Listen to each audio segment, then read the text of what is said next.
Fisiología del dolor la han llevado, yo creo, a grandes rasgos también en fisiología. Ahora vamos a tratar de introducirnos a lo que es la patología del dolor crónico como enfermedad. Este es un tema que cuando yo ingresé a la docencia hace varios años atrás no existía y me puse el reto de incluirlo en el pensum de la materia, de nuestra materia, porque en promedio, los médicos egresados de todas las facultades, en realidad, tanto privadas como la pública, salen sin un conocimiento sólido sobre cómo abordar dolor. Pese a que es un síntoma, yo creo que considerado como un síntoma y una manifestación de que alguna lesión está ocurriendo en ese momento, no se considera al dolor desde la profundidad e intimidad de la alteración patogénica que se puede producir una vez que se perpetúa en el tiempo. Entonces, es por este motivo, todavía no avanzamos, les voy a pedir cuando volvamos a la primera diapositiva. A la primera. ¿Quién está en el control?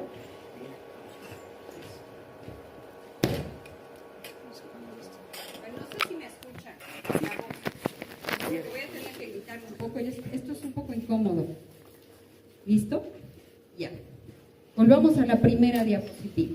Entonces, como les decía, el dolor podríamos decir que es descrito como una sensación incómoda, ¿cierto? ¿Cómo describimos dolor? Como una sensación displacentera. ¿A quién le gusta sentir dolor? De un golpe, de un esguince, después de una caída, después de una quemadura de sol de varias horas, qué sé yo, en la playa, en la piscina, etcétera.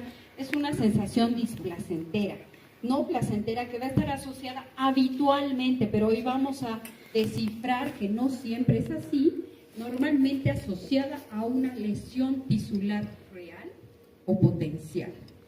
¿Sí? Es así como describimos al dolor agudo como tal. Y es producido por procesos que van a dañar potencialmente a los tejidos. El dolor agudo forma parte de un mecanismo regulatorio homeostático que tenemos nosotros, ¿sí? Esta manifestación de dolor integrada de manera adaptativa podríamos considerarla como una señal de dolor, como una manifestación de que algo está ocurriendo. Es así como consideramos al dolor, ¿sí? ¿Y por qué existe el dolor agudo? Porque esta función adaptativa nos permite detectar, es un signo de enfermedad y el motivo más frecuente de consulta, y su función es protegernos y mantener el equilibrio o la homeostasis. ¿Sí? La importancia de detectarlo es poder evadir los estímulos nocivos para perpetuar el daño de la noxa hacia los tejidos. Eso es dolor agudo. Eso es lo que hemos estudiado en fisiología, el segundo año de la carrera. Pero cuando el dolor se hace crónico, es decir, supera los 3 a 6 meses de evolución, pese a que la causa que lo originó, ya sea una quemadura solar, una quemadura, qué sé yo, de agua caliente, distal, cualquier estímulo haya desaparecido, la lesión y la inflamación se haya resuelto y se perpetúa, la señal dolorosa se convierte en dolor crónico cuando supera estos 3 a 6 meses, ya no tiene una función protectora ni defensiva. Eso es lo que vamos a revisar hoy. Se considera que en ese momento se transforma en una enfermedad por sí mismo, y es así como se cataloga por la Asociación Internacional para el Estudio del Dolor, conocida como IAS por sus siglas en inglés. Esto va a ser recontra incómodo. No sé, voy a tratar de gritar, no sé si me escuchan. ¿Sí? No somos tantos, yo creo que sí podemos conversar. Lo que sí quiero es que interactuemos, y si no hay algo que no se comprenda, levanten la mano, me detengan y ataquen con preguntas si desean. Bueno, uno de los objetivos de aprendizaje de este tema es poder lograr definir dolor como fue definido por primera vez el año 1979 por la Asociación Internacional para el Estudio del Dolor, IAS, su evolución en el tiempo y las modificaciones que se han hecho alrededor de conocer y entender su fisiología y su fisiopatología. Y la última definición que quiero que comprendamos en su intimidad, que ha logrado salir a la luz el año 2020, bueno, entre el 2019 y el 2020, después de múltiples reuniones con grupos que están abocados al estudio del dolor durante muchísimos años en este proceso en distintas actividades. ¿Sí? ¿Cuál es la definición de la IAS? Como ven, pasamos a la diapositiva de definición. ¿Cuál es la definición de la IAS que ven ahí arriba? 1979. No sé si logran leerla, si se logra ver. Dice que es una experiencia sensorial y emocional desagradable asociada con un daño tisular real o potencial o descrita en términos de dicho daño. ¿Sí? Esa definición que ven allá de 1979 era una definición general, carente de muchos detalles que hoy los conocemos y que nos hacen comprender mucho mejor esta enfermedad como enfermedad. ¿Sí? Entonces, los avances en la comprensión de su fisiopatología nos han permitido justificar una reevaluación. Y la última revisión que se dio el año 2020, que podemos ver por debajo en esta carretera de evolución del concepto, nos permite agregar una enorme cantidad de información vinculada a la fisiopatogenia sobre todo, ¿cierto? A partir de entonces, si pueden ver, no ha habido una gran modificación, apenas la palabra similar. Alguien tal vez allá que está leyendo de frente puede leer la definición del 2020, porque eso es truco al momento de hacer la evaluación de exámenes parciales. ¿Cuál es la definición actual? ¿Cuál es la definición de 1979? A ver por allá, ayúdenme con esa definición. ¿Qué dice la definición actual? Dice, una experiencia sensorial y emocional desagradable, asociado o similar a la asociada con daño tisular real o potencial. Exacto. Y además, o sea, aquí solamente se agrega similar, si pueden ver. Y vamos a ver por qué. Hay una serie de notas, 6 exactamente, que van allá. ¿Será que me puedes ayudar a leerlas nuevamente y las vamos explicando una por una? No veo, doctor. Ah, ¿tú? Está borroso. ¿Se puede ampliar? ¿Se puede...? Bueno, el dolor es una experiencia personal influenciada en diferentes grados por factores biológicos, psicológicos y sociales. Esa es una adhesión importante que se hace al concepto, porque dolor es una emoción, podemos decir así, subjetiva. El dolor que siente ella es diferente al dolor que siente él.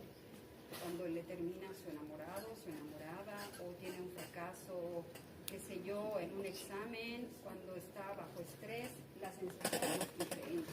Por eso es que esta sensación es totalmente personal e interindividual. ¿Sí? ¿Qué dice el siguiente concepto? La segunda línea. Ya.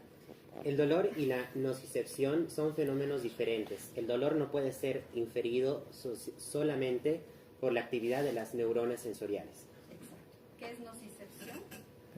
Percepción. ¿Qué imaginan por nocicepción? Percepción del dolor.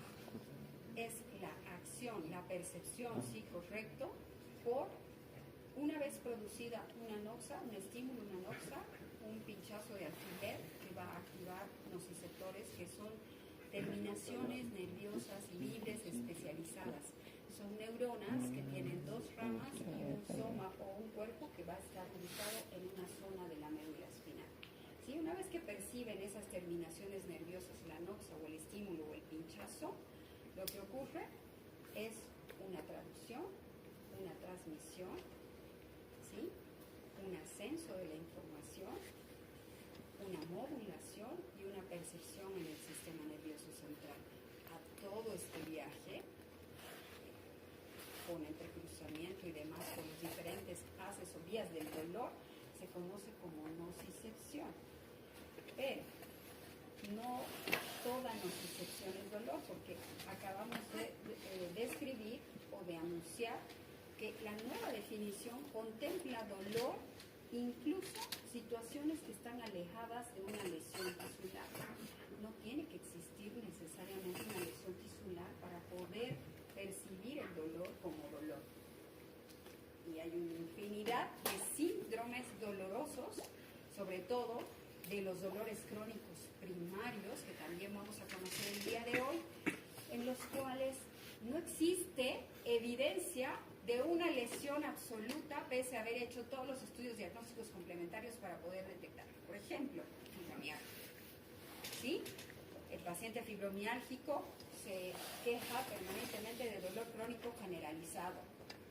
Le duelen más de 11 partes en el cuerpo, a la digitopresión de causa no explicable y va a estar asociada a migraña, disfunción temporomandibular con dolor de la articulación temporomandibular, cistitis intersticial, colon irritable, síndrome depresivo, insomnio, cansancio, fatiga crónica, etcétera, etcétera, etcétera. Pero le hacen hemograma, radiografías, ecografías, tomografías, resonancias magnéticas, electromiografías para detectar por qué el dolor de la pierna, del hombro, del brazo, de la mano, de la articulación temporomandibular. Le hacen una serie de pruebas funcionales y no encuentran nada. Entonces, no necesariamente debe existir una justificación real de una lesión evidente para poder considerarlo como dolor. Porque vamos a ver que muchas vías comunes entre esta percepción del dolor a nivel central cortical, que va a estar relacionado con los síndromes depresivos y de ansiedad, por ejemplo. ¿Sí? Porque van a compartir ganglios comunes y vías de conexión que pueden hacer que el paciente, por distintas circunstancias o asociado a procesos inflamatorios crónicos de las fascias, como la fibromialgia, vayan a percibir este dolor generalizado, pero las pruebas laboratoriales no arrojen resultados patológicos. Entonces, ese es el segundo aspecto que se contempla en esta nueva definición, que es una sensación subjetiva personal individual y que nocicepción no es sinónimo de dolor. Lo mismo que dolor no es sinónimo de nocicepción. ¿Listo? ¿Qué dice el tercer aspecto? Las personas aprenden el concepto de dolor a través de las experiencias de vida. Por supuesto, no es lo mismo una persona que ha pasado por varias situaciones dolorosas en su infancia, en el transcurso de su vida, que ha vivido a la mitad de un conflicto bélico, qué sé yo. Todas las experiencias van a quedar marcadas en su memoria, ¿sí?, cognitiva, y van a salir a la luz al momento de expresar esa sensación dolorosa. Es por eso que una fractura no va a manifestarse de la misma forma, ya les digo, en una persona bien. La siguiente, cuarta. Si una persona manifiesta una experiencia dolorosa, esta debe ser respetada. Exacto, por lo que acabamos de decir, que no necesariamente tiene que haber un proceso nociceptivo ni datos patológicos de lesión tisular. Si el paciente dice que le duele, él no tiene que demostrarlo. Simplemente el facultativo, el médico o el personal de salud que esté cerca debe evaluarlo, debe saber evaluarlo, debe creer en el paciente. ¿Sí? Y hay que hacer todo un análisis y una anamnesis especial y específica para evaluar dolor. Y hoy lo vamos a aprender, aunque no están todavía en la parte clínica, pero les voy a dar luces de cómo evaluar. ¿Qué dice lo siguiente? Aunque el dolor usualmente cumple una función adaptativa, puede tener efectos adversos sobre la funcionalidad y el bienestar social y psicológico. Exacto. Es adaptativo cuando es dolor agudo. ¿Sí? ¿Qué significa adaptativo? Que está presente para poder alertarnos de que está pasando algo, de que hay peligro. Hay peligro, préstame atención y retira la náusea. Eso es lo que nos dice el dolor agudo a todos. ¿Sí? Pero cuando es crónico deja de ser adaptativo y puede ser patológico y alterar la calidad y la funcionalidad de vida. Eso dice también el nuevo concepto. ¿Qué dice el otro concepto? Una de las maneras para expresar dolor es por la descripción verbal. La incapacidad para comunicarse no niega la posibilidad de que un humano o animal experimente dolor. Exacto. Los recién nacidos, los neonatos, los animales, todo lo que va en esta evolución filogenética tiene posibilidad de sufrir dolor teniendo un sistema nervioso activo y un sistema sensorial completamente habilitado para poder recibir este tipo de señales. ¿Sí? no necesariamente el paciente debe describir dolor, sino que hay diferentes test para poder evaluar estas características con, ya sea tratándose de un neonato, de una persona con capacidades mentales disminuidas, de una persona sordomuda, de una persona postrada en cama, en terapia intensiva, intubada, con imposibilidad de hablar. Hay muchas opciones para poder evaluar el dolor. Entonces ya ven, se han abordado 6 aspectos nuevos que hacen que esa palabra similar que le han añadido a la valoración de esta definición al 2020 se potencie, ¿no? Ya no solamente es una sensación desagradable, que además tienen que tomar en cuenta, es una experiencia sensorial, que tiene que ver con la nocicepción, quiere decir, y emocional, que tiene que ver con la percepción cerebral en función de los caracteres individuales a las circunstancias vividas, ¿sí? Es personal, individual, subjetiva. Entonces, desagradable, asociada o no, asociada, potencial o similar a una lesión tisular, real o potencial, o descrita en términos de dicho daño. Entonces, esa palabra similar, recuérdenla para el examen, porque normalmente hacemos este tipo de trucos de evaluación para que ustedes presten atención a que este similar no es solo una palabra, sino que viene un concepto de 6 definiciones o aceptaciones a la nueva definición que hacen que nuestro concepto y nuestra idea de lo que era dolor en el pasado, a hoy por hoy, se convierta en un concepto global general. ¿Sí? ¿Por qué ha sido tan importante esta nueva definición? Porque amplía el concepto de dolor, reconoce que el dolor es una experiencia, incluso sin daño tisular real, enfatizando que la experiencia es subjetiva, es personal, es individual y puede estar influenciada por factores tanto psicológicos como sociales. En segunda instancia, elimina la necesidad de una expresión verbal, ¿sí? Resalta, además, importantísimo, el valor de las emociones, que no solo pueden influenciar en las características del dolor de cada paciente, sino que el dolor puede ser desencadenado por un trauma psicológico, emocional. ¿Sí? O sea, el paciente que tenía cierta predisposición genética a desarrollar fibromialgia, de pronto le engaña a su marido. Descubre, qué sé yo, un trauma, mueren sus padres, mueren sus hijos. Un trauma que genera un shock emocional profundo, que lleva a un estado de depresión severo, que puede hacer que esta percepción se altere y esta conducción, estas vías de conducción y de modulación de dolor queden completamente alteradas. ¿Sí? ¿Y por qué? Porque dolor, estrés y depresión tienen exactamente vías y mediadores de neurotransmisión comunes. ¿Sí? Por eso. Y las características del individuo y su estado de ánimo pueden influir en la percepción del dolor. Entonces, esta nueva definición es mucho más amplia y va a reconocer lo que es la complejidad de la experiencia del dolor. Vamos a la siguiente diapositiva que nos habla de los componentes del dolor. ¿Sí? Para poder comprender un poquito más esta intimidad global del dolor, el dolor tiene 3 componentes temporoespaciales, sobre todo cuando se presenta de día, de noche, de mañana, localización, características, cualidades, etc. Luego tenemos el componente cognitivo-evaluativo, que analiza e interpreta el dolor en función a lo que ese paciente está sintiendo y lo que puede ocurrir a partir de ese dolor. Y tenemos el componente afectivo-emocional, por el que la sensación dolorosa se acompaña de ansiedad, de depresión, de temor, de angustia. Y el paciente va respondiendo en función a sus experiencias previas, ya sea en relación a experiencias previas y su ambiente social y cultural. Vamos a la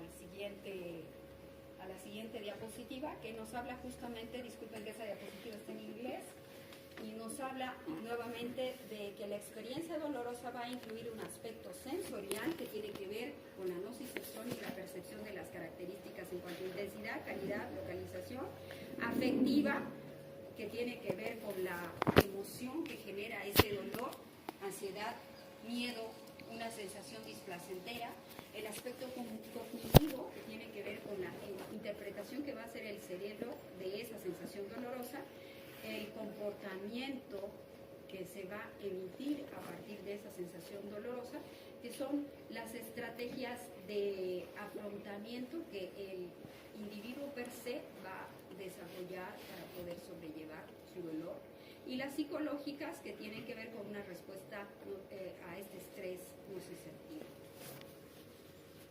Bueno, y esto produce lo que conocemos como modelo biopsicosocial, que podemos ver en esta siguiente diapositiva, por favor.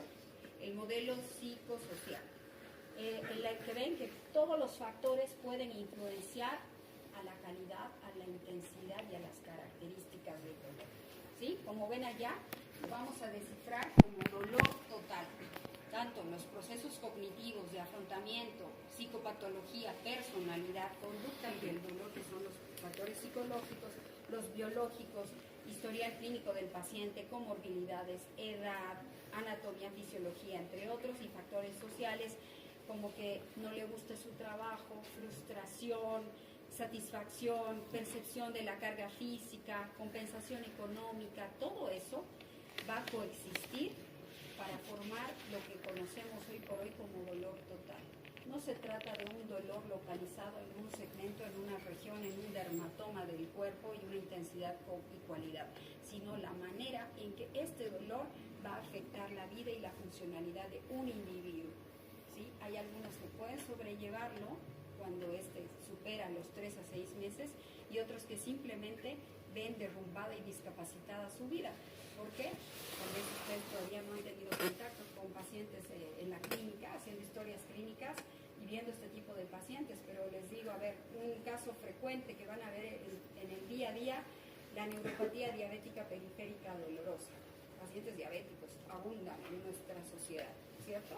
Pacientes diabéticos en una fase evolutiva avanzada que van a desarrollar vasculopatía, neuropatía diabética. Pues esta neuropatía puede desencadenar un dolor crónico periférico de muy difícil control, casi imposible, ¿sí? O desmielinización periférica.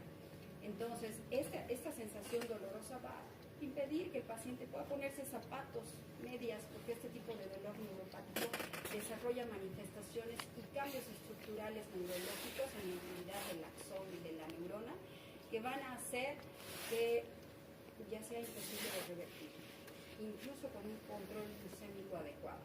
Entonces este paciente que ha llegado, porque algunos diabetes tipo 1 van a alcanzar esa fase a los 30 años, en cambio la diabetes tipo 2 posiblemente a los 60, ¿cierto? Pero durante muchos años coexisten con múltiples dolores en los pies, sobre todo distales, que van a hacer imposible su vida. Va a hacer que sea imposible ser funcional en el trabajo, que sea deportista, que pueda caminar, que independientemente que tú le pides que haga rehabilitación física, no lo va a lograr, porque los dolores son incómodos, intensos y permanentes. ¿Sí? Entonces, todo esto va a transformar en un dolor total que tienes que investigar qué repercusiones va a tener en su vida cotidiana, no solamente como manifestación, y cómo lograr ayudarlo a reinsertarse y a reincorporar su vida pese a esta enfermedad. Vamos a la siguiente diapositiva, que nos habla de que además de todo esto hay factores epigenéticos en la percepción del dolor. ¿Saben qué es epigenética? Es la ciencia que nos va a ayudar a explicar por qué factores ambientales, hábitos y costumbres pueden alterar las expresiones genéticas que pueden tener repercusión en la percepción del dolor. ¿Sí? Pacientes que tienen hábitos y costumbres saludables en dieta, en ejercicio, en sueño, etcétera, etcétera, pueden frenar y pueden ser mucho más tolerantes con un umbral del dolor mucho más alto, versus aquellas personas que tienen malos hábitos de vida, fuman, bebidas alcohólicas, pocas horas de sueño, etcétera, etcétera. Personas depresivas pueden generar alteraciones epigenéticas que van a hacer que aparezca esa manifestación interindividual. ¿Por qué él tiene tanta repercusión con este dolor versus esta otra persona? Y en el pasado se clasificaba y se cualificaba a estas personas como con algún trastorno psicológico psiquiátrico. Y por eso los médicos, para evitar consultas demasiado prolongadas, los derivaban a psicología o a psiquiatría. No tiene nada y se queja de dolor. Entonces era una pérdida de tiempo para los sistemas de salud y los derivaban por psiquiatría. Pero hoy por hoy vemos que los estilos de vida y los factores ambientales también tienen un rol importante en esta manifestación intermedia. Ahora sí, nos vamos un poco a hacer un breve, vamos a tratar que sea breve, un pequeño recordatorio de lo que es la neurobiología del dolor y cuáles son las 4 fases de la nocicepción una vez que ingresa la noci. Pasamos a la siguiente. La sensación del dolor se produce en respuesta a 4 procesos fisiológicos básicos que seguro que ustedes recuerdan.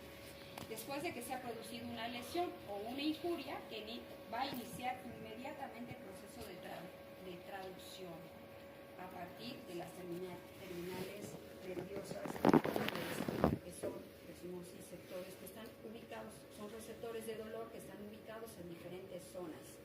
¿Sí?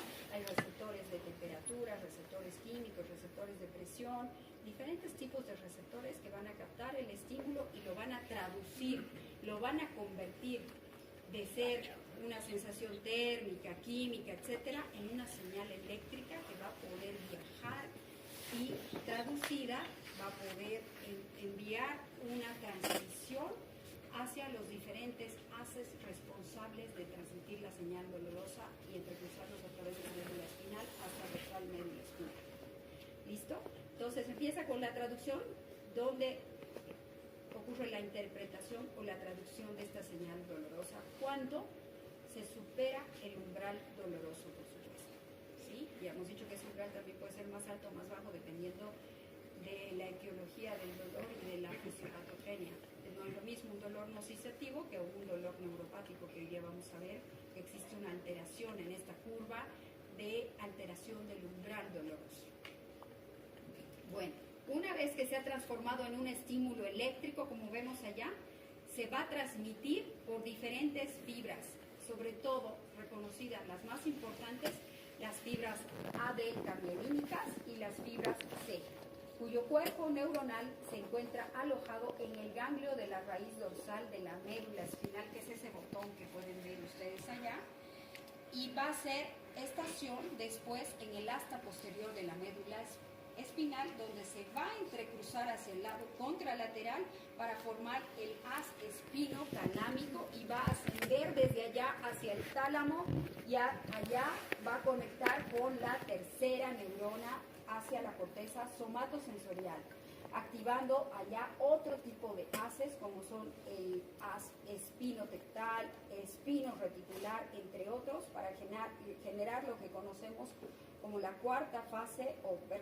tercera fase, que es la modulación descendente y la activación de los diferentes centros nerviosos que van a favorecer la producción de neurotransmisores y la liberación de péptidos endógenos opioides conocidos como endorfinas, ya sean serotonina, noradrenalina y dopamina, que van a actuar en el asta posterior de la médula espinal para frenar el ascenso del estímulo doloroso. Cuando el estímulo llega al cerebro, se interpreta y se percibe y se genera una conducta que va a ser la respuesta individual al dolor. Esto es lo que ocurre habitualmente en este proceso fisiológico que vemos en cualquier estímulo de los que acabamos de mencionar. Y para que esto se convierta, para que este proceso ocurra, necesitamos el trabajo de los nociceptores que acabamos de mencionar. Son un grupo muy especial de neuronas o de receptores situados, donde hemos dicho, en el axón de una neurona especializada en dolor. ¿Sí? Esta neurona sensorial se va a activar con los diferentes estímulos que hemos dicho, mecánicos, químicos, térmicos, etcétera, y va a empezar un proceso de traducción y de transmisión hacia las diferentes áreas que acabamos de usarse. Lo importante acá, como podemos ver en esta figura, es que tiene dos brazos. Son unos son receptores polinodales que van a tener dos rutas de comunicación, desde la terminal nerviosa de la piel, de la zona periférica, hacia la médula espinal. Y además va a permitir la liberación de una serie de neurotransmisores, como podemos ver allá, que van a tener relación con receptores y neurotransmisores ionotrópicos, cannabinoides, vaniloides, opioides, interleuquinas, prostaglandinas, factores de crecimiento, entre otros. Son una serie, es una sopa inflamatoria muy compleja con liberación de neurotransmisores y factores proinflamatorios que van a generar este proceso de transmisión. Además van a desencadenar un proceso inflamatorio que puede hacer que se perpetúe la sensación dolorosa. Entonces, la siguiente diapositiva son los nociceptores. Tienen 4 propiedades básicas que los hacen especiales, que los hacen receptores y neuronas especializadas, que tienen normalmente en estado fisiológico normal un alto umbral de estimulación, ¿sí? Es decir, no son sensibles a cualquier estímulo de tacto, de golpe. Necesitan un umbral altísimo para poder desencadenar y traducir este estímulo. 2. Capacidad para codificar la intensidad de los estímulos. Carecer de actividad espontánea en ausencia de estimulación nociva previa. Esa es otra característica fundamental de los nociceptores. Y la naturaleza no adaptativa a los estímulos nociceptivos, ¿sí? Esto los hace muy particulares y tenemos diferentes tipos que no vienen en este momento al caso, pero podemos hablar desde los más simples hasta los polimodales que van a llevar información múltiple y que pueden complejizar este proceso nociceptivo a la máxima expresión. Todas las terminaciones nerviosas que acabamos de mencionar o nociceptores no solo tienen una función de recepción, sino que también son capaces de liberar neurotransmisores, dijimos, entre los fundamentales que quiero que recuerden para manera de evaluación relacionados con dolor son la sustancia P, el glutamato y el péptido relacionado con el gen de la calcitonina, ¿sí? Todas estas sustancias neurotransmisores se van a liberar en la cercanía de los vasos sanguíneos de pequeño calibre y van a inducir una vasodilatación y extravasación plasmática que va a generar edema y un proceso inflamatorio. ¿Cómo se va a enviar esta señal? Pasamos por favor, la siguiente. Una más. Eso. A través de fibras, diferentes fibras hemos dicho, las fibras C, que son amielínicas, delgadas, lentas, y las fibras A delta, que son mielinizadas, de conducción rápida, ¿sí? Van a activar, esta señal dolorosa va a activar la neurona de segundo orden por estos receptores correspondientes, cruza la médula espinal al lado contralateral y viaja por el haz espinotalámico hasta alcanzar, dijimos, el tálamo, donde se encuentra ¿cuál? La neurona de tercer orden, ¿sí? Y esta neurona de tercer orden va a viajar hacia la corteza somatosensorial, que es la que finalmente va a percibir el dolor. Allá vemos fibras A delta, fibras AB, fibras C, van a alcanzar hasta el ganglio de la raíz dorsal y hasta el asta dorsal de la médula espinal. Allá podemos ver las diferentes láminas de Rexer. Allá se va a intercruzar la información, ¿sí? Hacia espinotalámico, hacia el lado contralateral, hacia el tálamo, etc. Pasamos a la siguiente. Entonces, allá podemos ver las características de las diferentes fibras tipo A, B y C en cuanto a diámetro y velocidad de conducción y cuáles son responsables del dolor agudo y del dolor crónico. Como podemos ver, las A delta responsables de la mayor velocidad de conducción por el diámetro, la capa de mielina que las convierte en fibras con conducción saltatoria por los nódulos de Ramier, va a hacer que esta velocidad haga que el dolor, de primera instancia, el dolor agudo se perciba con velocidad, pero también se difunda de la misma forma. Y luego se responsabilizan del segundo tipo de dolor que se puede prolongar en el tiempo, además responsables del dolor crónico, las fibras de tipo. Siguiente. Existe una posibilidad de activar de manera indirecta a estos nociceptores que no sea por la vía habitual que acabamos de mencionar, ¿sí? Mediada por sustancias químicas. Dijimos que hay una estimulación para la liberación de sustancias de citoquinas proinflamatorias a través de la sensibilización de la respuesta producida por otros estímulos o un proceso inflamatorio que puede perpetuar esta estimulación. ¿Sí? Entonces, no necesariamente ya hay una noxa inmediatamente, sino el proceso inflamatorio per se que puede hacer que esta sensación dolorosa perpetúe el gatillo o el timbre. ¿Sí? Otra manera de activar de manera indirecta a los nociceptores es estimulando el sistema nervioso autonómico simpático, que habitualmente no se activa en este tipo de procesos. ¿Sí? Pero cuando hay un proceso inflamatorio prolongado, puede llegar a activarse también efectuando la estimulación. Y en condiciones normales, esta actividad simpática no va a activar nociceptores, sin embargo, estos pueden ser sensibilizados directamente por catecolaminas secundarias a la inflamación. Siguiente, podemos ver allá la zona inflamatoria, el estímulo, los neurotransmisores y los receptores que van a estar asociados a la perpetuación de este proceso inflamatorio. Vamos a hacer dos comentarios a lo que es traducción en la siguiente diapositiva, que dijimos que es la conversión del estímulo nociceptivo en señal dolorosa o diferentes estímulos. Luego viene en la siguiente diapositiva el proceso de transmisión que acabamos de mencionar con las neuronas después de la de primer orden, segundo y tercer orden a nivel del tálamo. ¿Sí? Y luego pasa a la corteza somatosensorial. En la siguiente, en esta diapositiva que dijimos, mencionamos las láminas de Rexer. Las fibras nociceptivas, tanto A delta como C, van a hacer sinapsis con las neuronas a nivel de las láminas, sobre todo 1 y 2 y 5 del asta dorsal de la médula espinal. Estas células dan origen a fibras largas que cruzan inmediato hacia el lado contralateral por la comisura anterior de la médula espinal y van por la vía ascendente a formar dos fascículos importantes que quiero que recuerden, que son el neoespinotalámico y el paleoespinotalámico. El neoespinotalámico responsable del dolor rápido, que va a ser producido por las fibras A delta, y el paleoespinotalámico para el dolor lento, ¿sí? Que va a estar asociado al dolor crónico de segunda fase. Siguiente. Ahí vemos que no son los únicos haces que van a estar relacionados como dolor. Podemos ver que existen diferentes, tanto ascendentes como descendentes. Dentro de los ascendentes podemos mencionar el espinotalámico, que va a tener dirección ascendente por el sistema neoespinotalámico, y su función es de localizar el dolor, la duración y la intensidad del mismo. Luego tenemos el haz espinomesencefálico, que también es ascendente, que viene de la vía paleoespinotalámica y tiene acción en la modalidad, en la modulación de la actividad nociceptiva.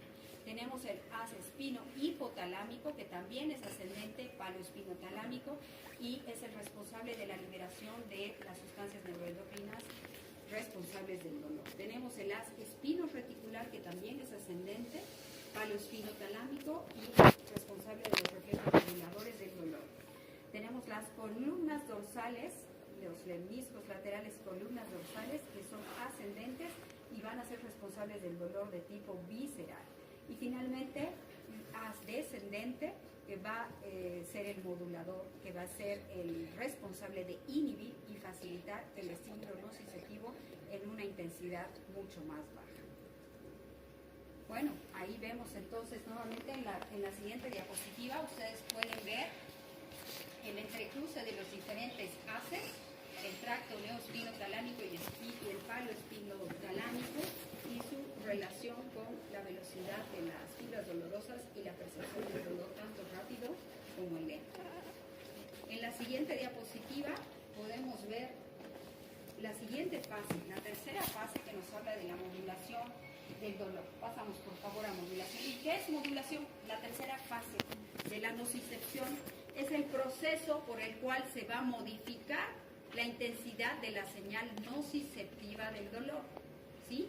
¿Cuáles son los mecanismos a través de los cuales se va a lograr esta modulación o esta reducción del volumen de la señal dolorosa ascendente?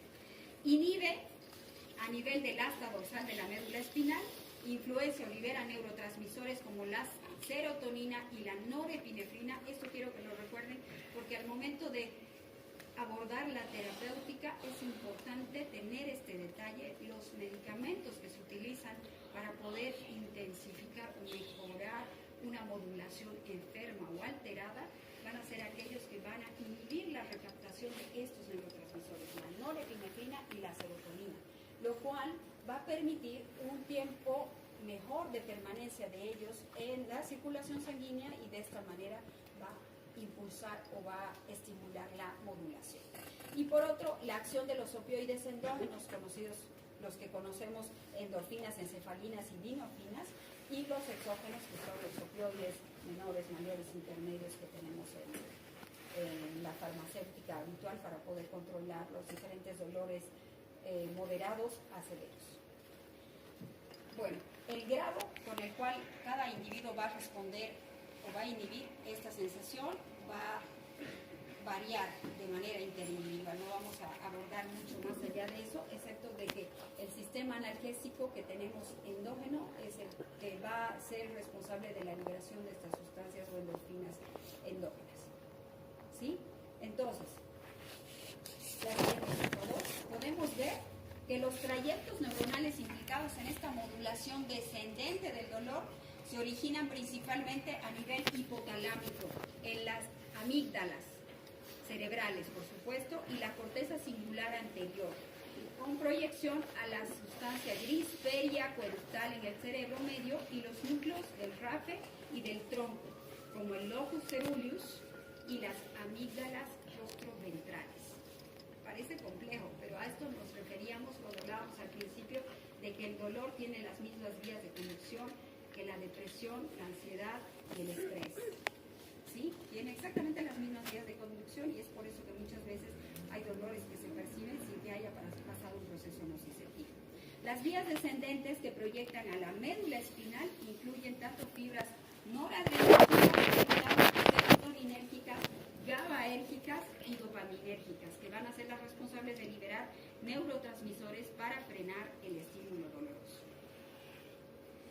Bueno, y por este motivo es que nosotros, les decía, vamos a ver un poquito de terapéutica y qué ocurre con la administración de opioides, por ejemplo, tramadol, codeína, morfina. Siguiente, por favor. ¿Qué es lo que ocurre con este fenómeno modulatorio a nivel mesencefálico, sobre todo? Se van a activar los receptores opioides que tenemos a este nivel, con kappa, delta, gamma, tenemos una infinidad muy por hoy conocidos de receptores opioides que van a activarse a nivel mesencefálico, activando células de segundo orden para la prevención de la transmisión ascendente del dolor, es decir, frenan la señal ascendente. Y por otro lado, también tienen activación y receptores a nivel de las terminales centrales de las fibras C, y esto previene la liberación de neurotransmisores de dolor como la sustancia P, el glutamato y el gen relacionado con la calcitonina. Y a nivel periférico, ¿qué va a ocurrir? Inhiben la activación de los nociceptores a nivel de las células liberadoras de mediadores inflamatorios. Entonces, por un lado, va a activar receptores opioides, va a frenar el estímulo ascendente y por otro lado va a frenar el proceso inflamatorio. Ese es el efecto de los opioides. ¿Sí? Lamentablemente los receptores no solamente están a nivel mesencefálico, tenemos múltiples receptores en diferentes puntos que van desde el nivel cortical hasta el nivel, qué sé yo, en el colon tenemos un sinfín de receptores opioides. Entonces los efectos secundarios también son muy sumativos, son amplios, son variados y pueden frenar la terapéutica y la ilusión de poder frenar esta manifestación sin tener efectos colaterales secundarios.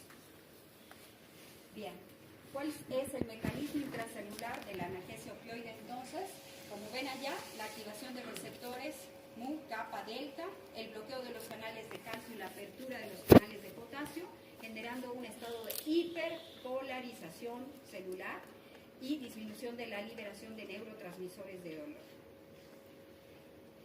Y finalmente viene la cuarta fase de la nocicepción, que es la percepción.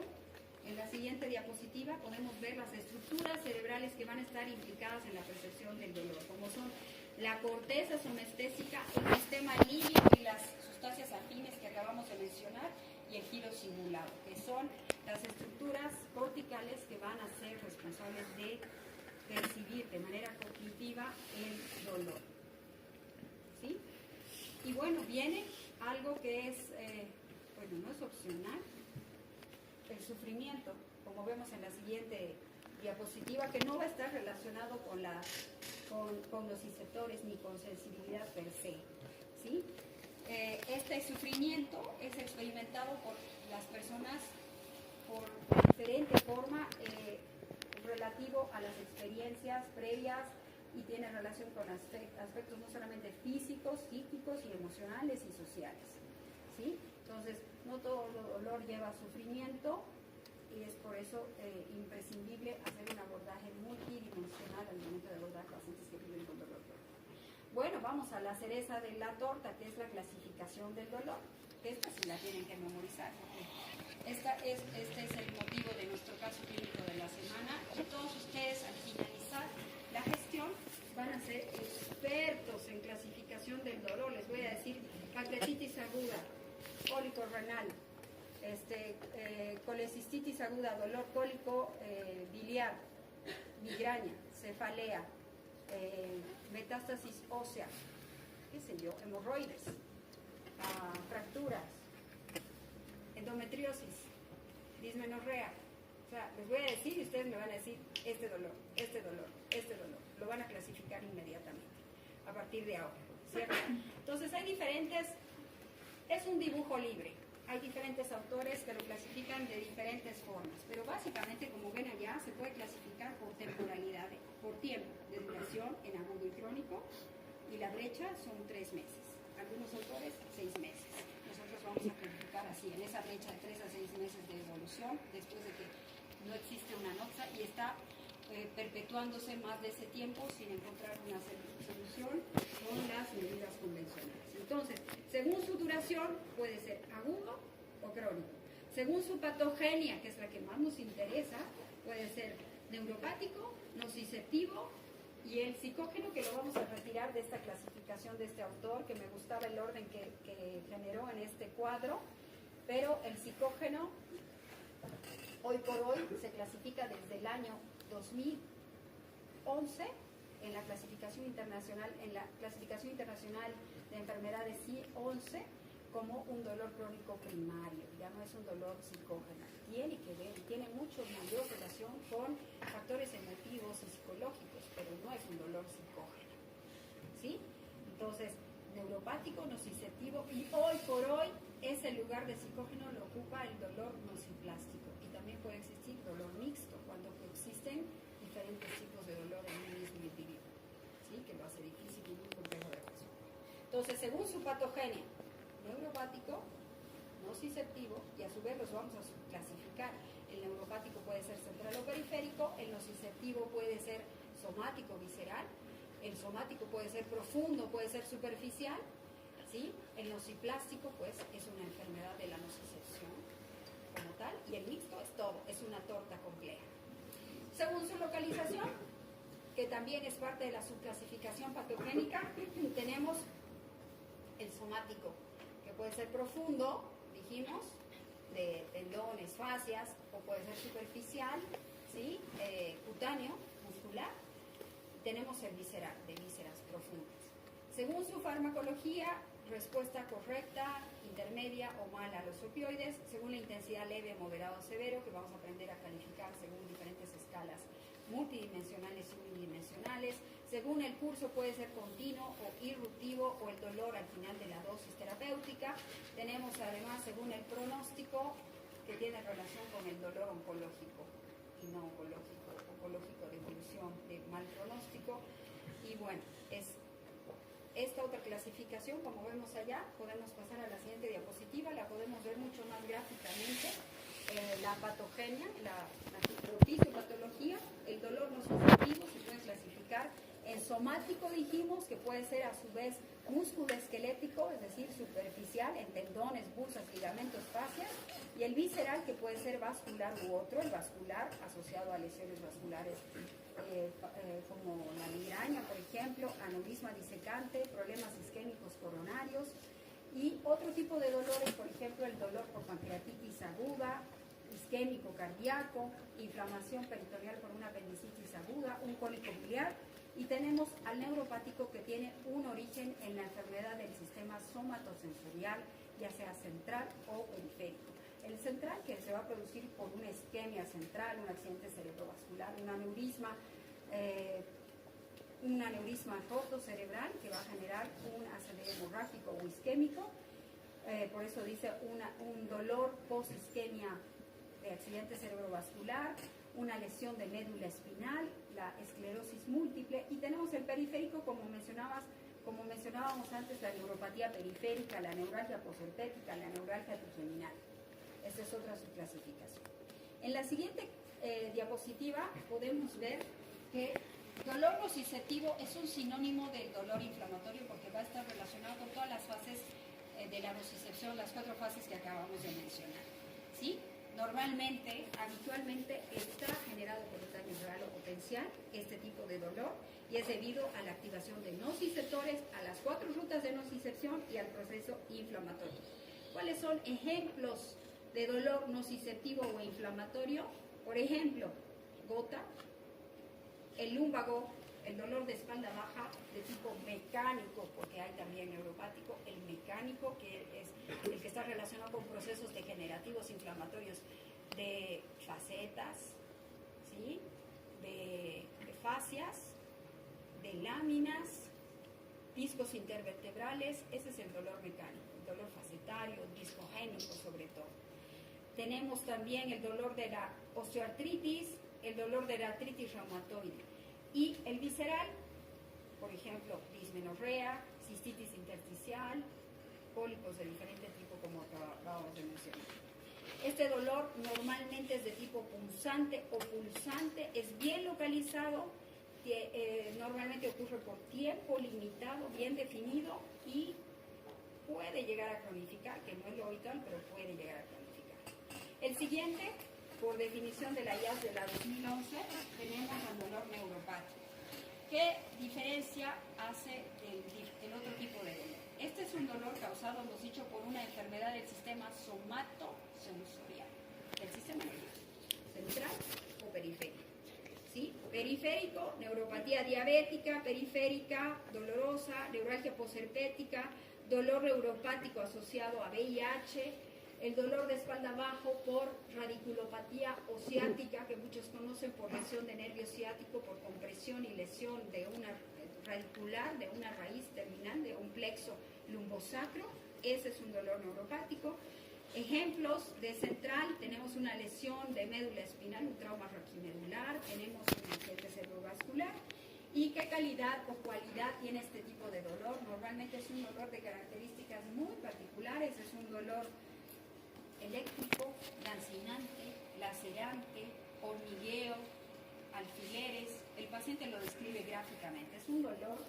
Imagínense ustedes con un diente o una muela con una caries sin tratamiento de conductos, que tiene hipersensibilidad al frío y al calor y a la masticación, en la presión mecánica, por supuesto. ¿Cuál es la sensación que les genera después de tratar de morder un pedazo de pollo con este tipo de, o beber un poco de agua fría? Una sensación eléctrica que les corre por toda la cara. Ese es el dolor neuropático. Y esa es la sensación que en mayor o menor volumen sienten estos pacientes con neuropatía diabética periférica dolorosa, neuralgia posherpética, dolor central por accidente cerebrovascular o trauma raquimedular. Es una sensación constante de ráfagas eléctricas que le corren por todo el cuerpo como si le caminaran hormigas o si le estuvieran alfilereando todo el cuerpo con pinchazos. Esa es la sensación neuropática constante de estos pacientes. ¿Sí? Y otra característica fundamental que no es exclusiva de dolor neuropático, pero que normalmente lo acompaña, es la alodinia y la hiperalgesia. Y enseguida vamos a revisar toda esta terminología porque también la evaluamos al momento del examen. ¿Sí? Entonces, este tipo de dolor neuropático, otra particularidad que no es protector, es una sensación aberrante, es una enfermedad. No tiene fines de protección, siempre es patológico y normalmente es desproporcionado al estímulo que lo genera. Es decir, el paciente con neuralgia posherpética no puede, si está en raíces dorsales, no puede ponerse ropa interior, no puede ponerse una camisa sin sentir estas ráfagas de dolor, no puede sentir el calor de la cocina al momento de cocinar sin que se desencadene la sensación neuropática, o el aire acondicionado o el ventilador. ¿Sí? Son sensaciones que en un paciente normal no deberían desencadenar ninguna estimulación y percepción alterada o aberrante, pero en estos pacientes sí. Por eso el dolor neuropático siempre es patológico, siempre. ¿De acuerdo? Bien. Bueno, y relativo a dolor neuropático, vamos a revisar esta terminología que también quiero que la tengan muy clara. Alodinia. Hemos mencionado que no es patognomónica, pero normalmente acompaña el dolor neuropático. Es un dolor que va a estar provocado por un estímulo que normalmente no es doloroso. El aire acondicionado, todo lo que acabamos de mencionar. El roce ligero de las sábanas o de la ropa. Eso es alodinia. A diferencia de hiperalgesia, que es una respuesta dolorosa excesiva o aumentada ante un estímulo que sí es doloroso. ¿Sí? Un golpe es doloroso, pero en estos pacientes se genera un volumen mayor. Eso es hiperalgesia. Disestesia es una sensación anormal, es decir, de manera espontánea el paciente siente dolor sin ningún estímulo, sin ningún tipo de estímulo, que va a ser normalmente desagradable y doloroso. Hiperestesia es el aumento de la sensibilidad ante cualquier estímulo, ya sea táctil, doloroso o térmico. Y luego viene el término de la hiperpatía, que es un síndrome doloroso con una reacción exagerada y dolorosa a estímulos repetitivos que se prolongan en el tiempo, que normalmente no serían dolorosos por una disminución del umbral del dolor en estos pacientes.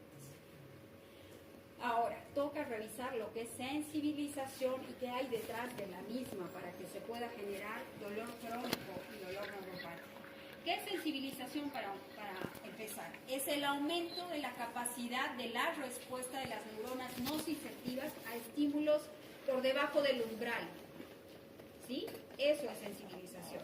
¿A qué se llama sensibilización periférica? Es la reducción del umbral y una mayor respuesta de los nociceptores en la zona afectada por la inflamación o lesión tisular.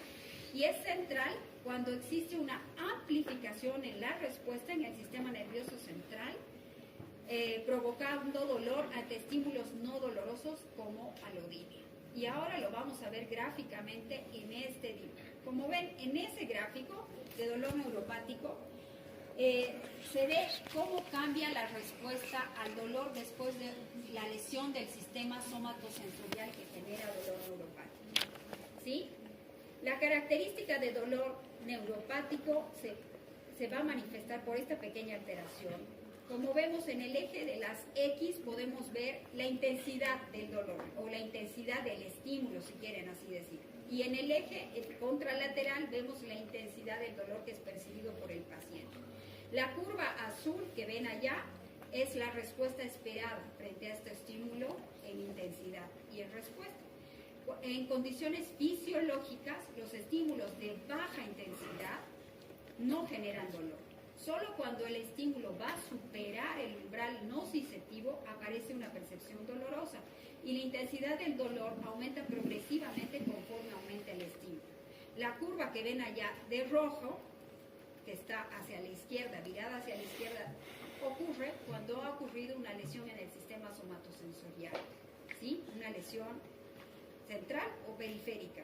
La curva se desplaza hacia la izquierda, lo que indica que el sistema nervioso se vuelve muy hipersensible o disminuye el umbral de percepción. Esto produce los fenómenos que reconocemos y que hemos estudiado en la diapositiva anterior, como son alodinia, hiperalgesia, hiperpatía. ¿Y cuál es el mecanismo fisiopatológico principal de esta sensibilización periférica? Bueno, el aumento de la excitabilidad de los nociceptores. ¿Y cuál es el mecanismo fisiopatológico por el cual se produce la sensibilización central? Por una hiperestimulación del asta dorsal de la médula espinal, lo que genera una inhibición moduladora descendente y una reorganización sináptica. Entonces, podemos concluir que esta curva nos está diciendo que una lesión somatosensorial periférica o central lo que va a generar es una reducción del umbral doloroso y una amplificación de la respuesta nociceptiva generando alodina e hiperalgesia, que son hallazgos normalmente característicos del dolor neurológico conocido como neuropático. Y bueno, había una clasificación, un tipo de dolor que escapaba a las características de lo que acabamos de mencionar, que no involucraba la activación de nociceptores en la vía nociceptiva y no involucraba una enfermedad del sistema somatosensorial. Pues sí, había muchos casos, como les digo, que entran como una enfermedad del sistema no somatosensorial, sino del sistema de percepción. Es una alteración de la nocicepción. Y a ese dolor se lo conoce como nociplastia. Es un dolor que surge por una alteración de la nocicepción a pesar de no existir una evidencia clara de un daño tisular real o potencial ni amenazante que active nociceptores periféricos, ni una evidencia de lesión o enfermedad en el sistema somatosensorial central ni periférico. ¿Cuáles son los conceptos claves para poder comprender lo que es dolor nociplástico? Básicamente existe una alteración o una amplificación de la señal dolorosa en el sistema nervioso central y una reducción de los mecanismos inhibitorios. ¿Qué características tiene este dolor nociceptivo? Es un dolor normalmente difuso y multifocal. El paciente se caracteriza porque el dolor, doctor, me duele todo, ¿sí? Desde la cabeza hasta los pies, literal. Me duelen los dedos, las articulaciones pequeñas, las articulaciones grandes, me duele el hombro, me duele la cadera, me duele la rodilla derecha, izquierda, el pie. Hay pacientes así.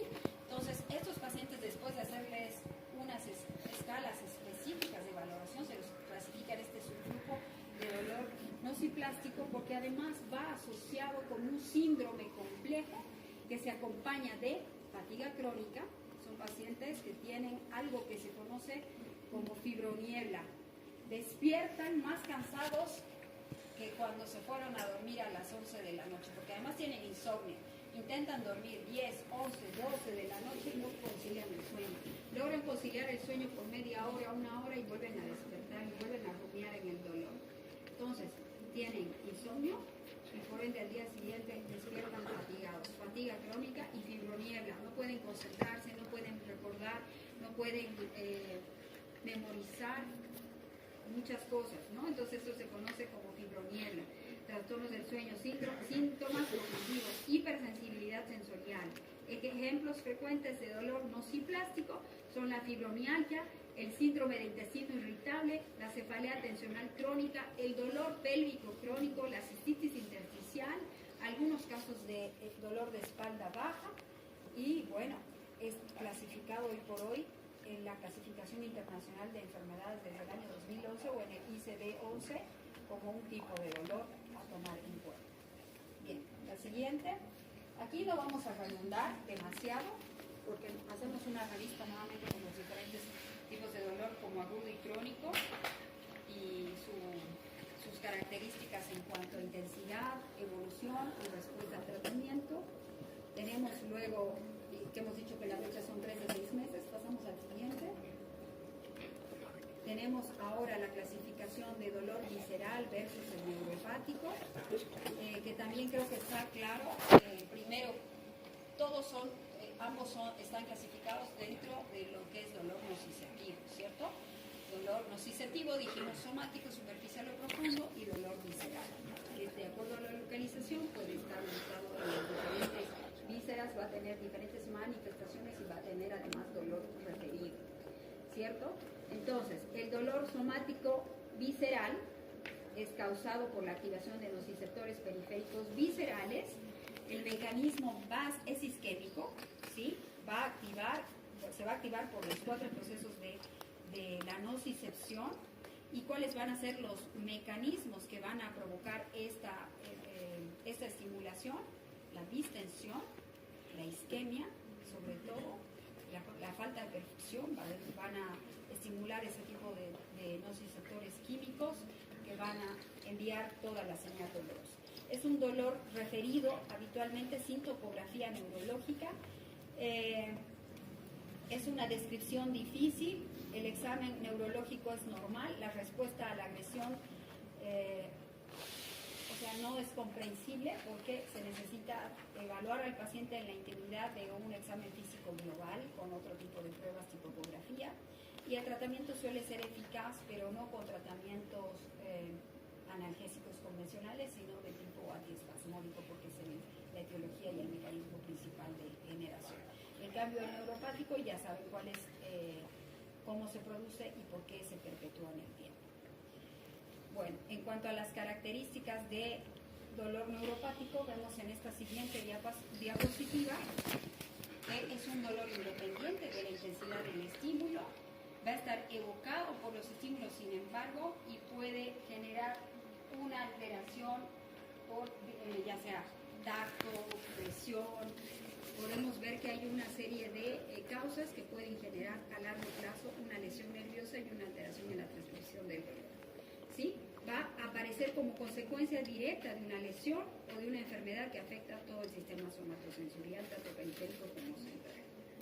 En la siguiente diapositiva podemos ver los diferentes ejemplos de dolor neuropático, que no lo vamos a repetir, pero vemos que hay una serie de ejemplos, tanto a nivel central como periférico. A nivel central, cerebral nuevamente, accidente cerebrovascular, síndrome compulsivo epiléptico. A nivel talámico, tenemos tumores talámicos, síndromes talámicos, de 6x10 mielinización. A nivel del puente o del tronco encefálico, accidente cerebrovascular o ictus, desmielinización. Tractos, las vías ascendentes del dolor por trauma, tumores, linfomielia, discopatía cervical. A nivel del asta dorsal medular, lesiones por abulsión. A nivel del ganglio de la raíz dorsal, herpes zóster, el principal. El nervio periférico, neuropatías adquiridas, traumáticas, endocrinas, diabética por ejemplo. El tic doloroso, dolor de origen neoplásico, VIH, Guillain-Barré, herpes zóster, vasculitis, las tóxicas por alcohol, talio, arsénico. Tenemos la enfermedad de Fabry, neurofibromatosis, hernia de disco, con trauma, amputaciones posoperatorio, dolor de origen simpático y diferentes tipos de desmielinización. Ya pueden ver aquí nada más algunos de los cientos de miles de ejemplos que podemos encontrar a diario que pueden ingresar dentro de la clasificación de dolor neuropático. Entonces ahora, si tienen un familiar, una abuelita que ha pasado por un evento, una embolia, un evento isquémico cerebral y se queja de múltiples dolores, el dolor posiblemente no está ubicado en las articulaciones, en la cadera, en la rodilla. Posiblemente sí, pero está amplificado porque existe una alteración en el sistema de percepción dolorosa a nivel central. ¿Sí? ¿Y qué lo convierte? En un dolor neuropático. Lo mismo que el dolor de tic doloroso que aparece allá, como la neuralgia del trigémino, como las migrañas crónicas, algunas, no todas, porque algunas se clasifican dentro de la clasificación de dolor nociceptivo, entonces vamos a poder detectarlo de esta manera. Pero ya al momento ustedes pueden darse cuenta de que el dolor de la pancreatitis aguda, ¿qué tipo de dolor es? Visceral. El dolor de un cólico biliar, una colicitis aguda, biliar por cálculos, litiasis, visceral. Y ese es un dolor nociceptivo. Si estamos hablando de una neuropatía diabética periférica, es un dolor neuropático. Pues así, ¿cierto? Y si estamos hablando de un dolor generalizado primario, nociplástico. Y que además, pero no se puede decir así de memoria, tiene que ir asociado a un síndrome, ¿no? Insomnio, trastornos del sueño, fatiga crónica, fibroniebla, cistitis intersticial, alteraciones de la articulación temporomandibular, depresión y dolores múltiples generalizados sin una evidencia laboratorial ni en apoyo diagnóstico que nos detecte que hay una lesión tisular por un lado y una enfermedad del sistema somatosensorial. Entonces ahí sí califica para dolor nociplástico. Lo catalogamos, lo respetamos, aceptamos y evaluamos su dolor y tiene una estrategia terapéutica multimodal compleja, no es tratable, no tiene cura, pero sí se puede manejar. ¿Sí? Ese es un mensaje importante con respecto a esta clasificación.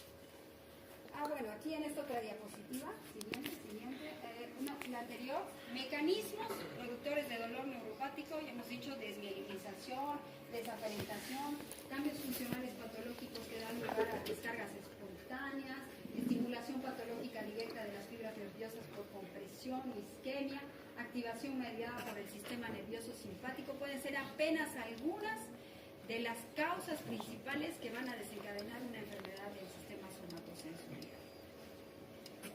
Bueno, esta alteración en las propiedades funcionales de las fibras aferentes, A, beta, C, van a hacer que los estímulos táctiles suaves vayan a generar hiperpatía. Y cómo el paciente manifiesta estas sensaciones. Aquí vamos a ver un gráfico, siguiente. Una más. El paciente lo describe como lancinante, profundo, agudo, continuo, urente, fulgurante, hormigueo, irradiado, cortante, pulsante, como adormecimiento o entumecimiento, sordo, en crisis, perforante, como calambre, penetrante, como retortijones, inespecífico. ¿Y cuáles van a ser los trastornos asociados al dolor neuropático? Trastornos del sueño, falta de energía, somnolencia, dificultad para concentrarse, depresión, ansiedad, falta de apetito. Siguiente. Bueno, según la localización, somático visceral, ya sabemos perfectamente cuál es el somático y cuál es el visceral. Y cuáles son las causas. Cuando está bien localizado, es algo que no lo habíamos mencionado, y el visceral es inespecífico porque es un dolor referido que viene de una víscera hueca transmitido ya sea por una raíz nerviosa que va a estar proyectada hacia un dermatoma externo a partir de ese dolor visceral simpático, pobremente localizado, descrito como profundo, opresivo.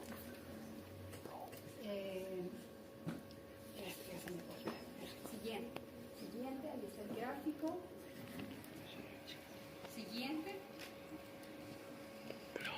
Ahí está. Las causas de dolor visceral: espasmo, distensión, isquemia, estados inflamatorios crónicos, estímulos químicos permanentes en una apendicitis aguda, por ejemplo. La tracción, torsión, compresión de los mesenterios es una causa de dolor visceral. Es vago, difuso, mal localizado, irradiado, se extiende hacia otras regiones, es recibido en una zona de la superficie del cuerpo alejada, a eso se llama dolor referido, acompañado de ya sea de reacciones reflejas, motoras o autónomas. Puede aparecer sin una relación directa con lesiones. Algunas lesiones viscerales pueden no causar dolor, por ejemplo, ¿cuáles? ¿Qué vísceras no duelen? Los pulmones, por ejemplo, el hígado no duele, ¿verdad? Lo que duele es que la cápsula de gliso. Los pulmones no duelen. ¿Qué duelen? Las pleuras, el roce de las pleuras, la pleuritis, la inflamación de las pleuras. No todas las vísceras son sensibles al dolor, y esa pregunta siempre la hago en el examen y habitualmente genera un dolor. Bueno, entonces aquí es a lo que nos referíamos con la vía visceral verdadera y la vía parietal, dependiendo a las terminales que van a estar relacionadas con ese dolor referido. ¿Qué es el dolor referido? Es el dolor que se experimenta en un lugar alejado. Siguiente, por favor. Una más. El dolor que se experimenta en un lugar alejado del sitio del daño tisular. ¿Sí? Por ejemplo, un paciente que ha sufrido un infarto agudo del miocardio puede sentir dolor en el brazo izquierdo, en el hombro, en la mandíbula del lado izquierdo.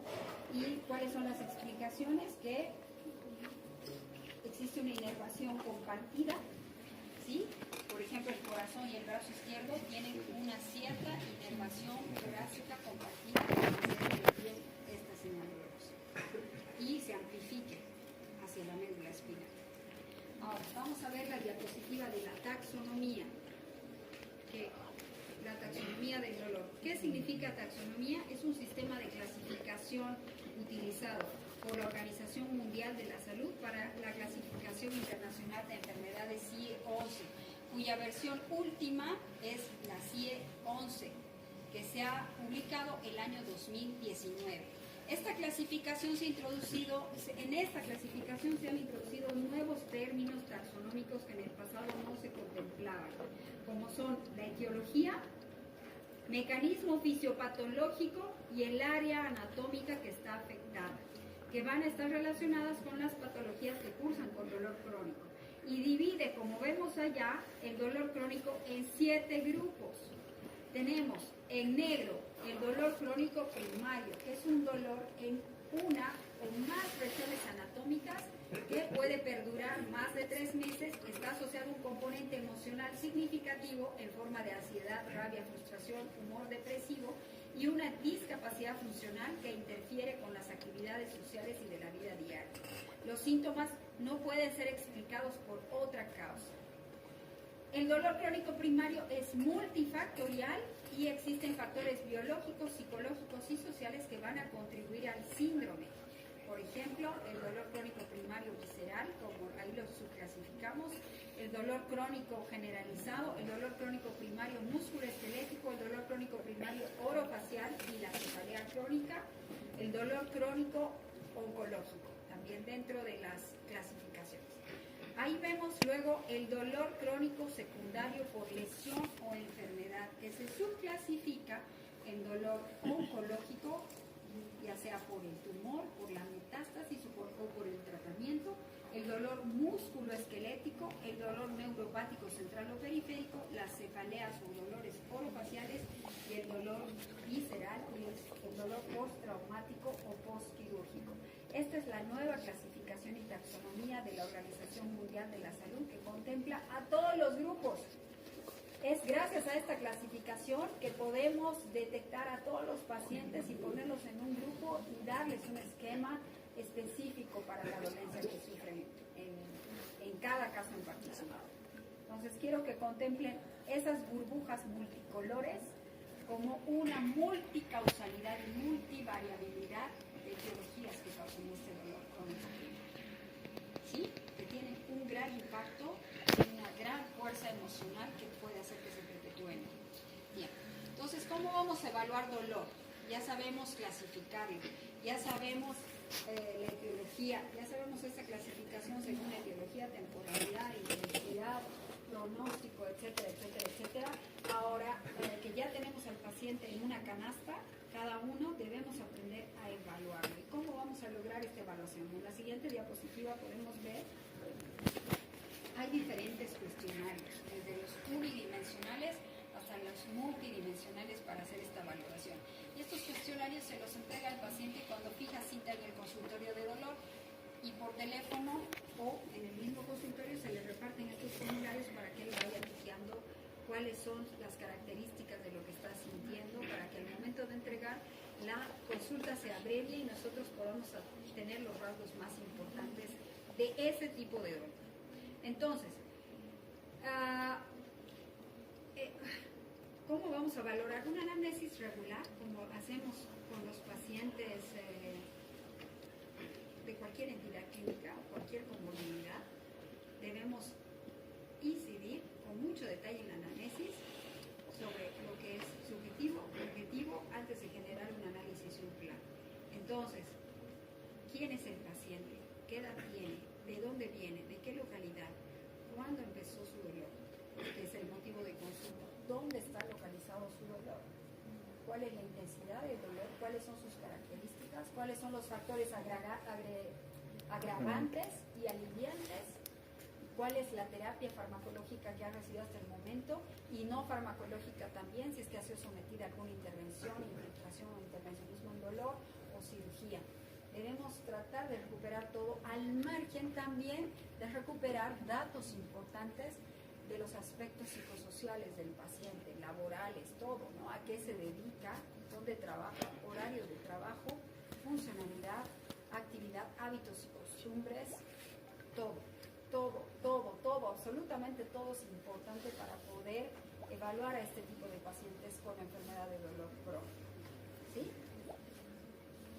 Y además hay que considerar que el paciente que viene al consultorio de dolor crónico ha pasado por lo menos por 3 o 7 especialidades antes de llegar a manos de un médico especialista en dolor. Entonces es un paciente frustrado, que ya está cansado cansado de dar información y hay que sacarle palabras porque el paciente por cuenta propia no va a relatar todos estos detalles, incluso que tienen que ver con los factores, ya les digo, ambientales y psicosociales, o qué le pasó en su matrimonio, si perdió algún familiar, si tuvo alguna quiebra económica, si perdió su trabajo. Todos esos detalles los tenemos que pasar en la primera visita, que es la más importante, ¿sí? Y sobre todo tener empatía con el paciente para crear un vínculo con él de confianza. Es importante creer en todo lo que nos dice, permitiendo que cuente su propia historia con sus propias palabras. En la valoración clínica de dolor, la anamnesis y la exploración física van a ser principales y son un ángulo importante para llegar a un tratamiento adecuado. Es por eso imprescindible utilizar formularios de tipo estandarizado que el paciente se pueda llevar a casa y llenar con calma, ¿sí? Entonces, en la siguiente diapositiva vemos cuáles son criterios de gravedad o banderas rojas al momento de evaluar a nuestros pacientes que no podemos pasar por alto al momento de hacer la anamnesis. Si está en grupos etarios de riesgo, si son pacientes menores de 20 años o mayores de 55, si tiene un trauma reciente, caída, golpe, accidente de tránsito, cirugía, si es que el dolor es, si ha tenido un dolor crónico constante durante muchos meses o años y de pronto cambia y se agudiza y empeora. Ese es un dato muy importante porque me puede dar muchísima información si estamos hablando de un dolor oncológico que está metastatizando, por ejemplo, o qué sé yo, un dolor infeccioso, un dolor secundario a un mal de Pot, una tuberculosis central o un dolor por un aplastamiento vertebral, una osteoporosis en un paciente senil de más de 70 años que de pronto de manera espontánea, coexistiendo con una fibrosis pulmonar y una tos crónica, de repente siente un dolor agudo, que sentía un dolor crónico en la espalda y de pronto se agudiza y siente un dolor insoportable en la espalda, debe sospecharse un aplastamiento vertebral o una metástasis de columna vertebral. Otro, historia previa de cáncer, fiebre, uso prolongado de corticoides o inmunosupresores, uso de drogas ilegales endovenosas, heroína sobre todo, e infecciones bacterianas previas, malestar general, pérdida de peso inexplicable, síntomas neurológicos graves y progresivos, parálisis motora, pie caído, pérdida de control de esfínteres, anestesia en silla de montar, deformidad estructural evidente de la columna vertebral, dolor sacro, masa abdominal y disminución de los pulsos distales. Son criterios de gravedad que debemos prestar atención para poder evaluar mucho más a profundidad cada uno de los casos. Aquí otros aspectos que no tomamos en cuenta, que no son banderas rojas, pero que debemos contemplar. El aspecto psicológico, afectación del sueño, actitud pasiva hacia el tratamiento, es decir, que no tenga una buena adherencia terapéutica, que el paciente esté en un reposo prolongado absoluto y haya pedido bajas médicas consecutivas de su trabajo si está en una etapa laboral de su vida, el estado depresivo, de ansiedad e irritabilidad, episodios previos de dolor, insatisfacción laboral, litigio judicial por una baja médica que está procurando una discapacidad, abusos tóxicos previos, abuso sexual, también es una causa y un origen en muchos casos de dolor crónico primario, si tiene o no tiene soporte familiar y expectativas del paciente frente al tratamiento. Las siguientes son escalas uni y multidimensionales de dolor. Ahí vemos la escala visual analógica o la escala numérica analógica, que es la más utilizada en la práctica clínica. Como vemos, la primera, la escala analógica, solamente muestra una línea recta en la cual los extremos muestran sin dolor y el máximo dolor imaginable, y en el intermedio puede estar coexistiendo el dolor moderado. Tenemos la escala verbal descriptiva simple, que muestra dolor leve, moderado, intenso e insoportable. Tenemos la escala numérica NRS, que nos muestra el dolor en una escala del 0 a los 10 puntos. 0 sin dolor, menos de 4 dolor leve, entre 4 y 7 dolor moderado, entre 7 7 a 9, dolor intenso, y dolor 10 es un dolor excruciante, insoportable, el peor dolor imaginable, el dolor que lo tiene en cama 24/7 durante muchas semanas. ¿Listo? Yo creo que la que más éxito tiene al momento de valorar es esta escala numérica, que es la que ustedes normalmente tienen en el bolsillo al momento de empezar el internado, y si no la tienen que tener, la tienen que imprimir, porque es imprescindible, y hoy por hoy se considera el dolor como un quinto signo vital que debe ser evaluado en la consulta, en la emergencia, donde vayan a abordarlo con su escala de intensidad, es uno de los parámetros. ¿Sí? Y luego tenemos las escalas simbólicas, como son las caritas de Wong, que se utiliza para niños o con personas con cierto grado de discapacidad mental, que puede ir por colores o puede ir por caritas, carita triste, llorosa, y la carita feliz, y la escala de colores desde el verde hasta el rojo, que es el peor dolor imaginable. Esas son las escalas unidimensionales, así las vamos a conocer. Y luego tenemos, voilà, las multidimensionales, porque abarcan otro tipo de conceptos, ¿sí?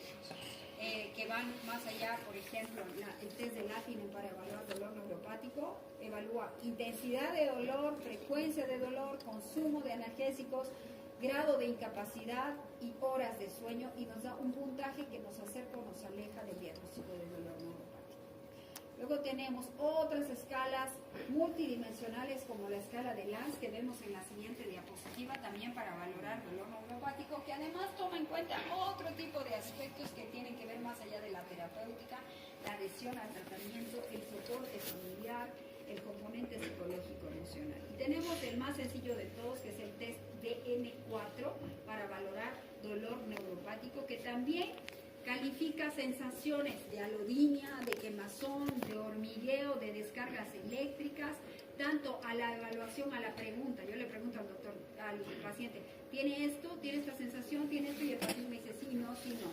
Y luego viene la evaluación física con agujas y algodoncitos, donde voy testeando diferentes zonas y sí tiene, no tiene, y le voy dando una puntuación, ¿no? Entonces, si me acerco en el puntaje, puedo calificar de dolor neuropático, sí o no.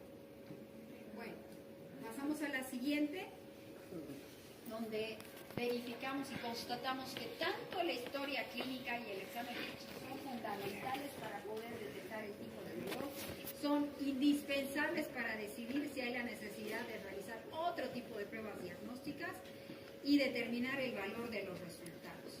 Entonces, podemos ver que hay una serie de pruebas. Siguiente.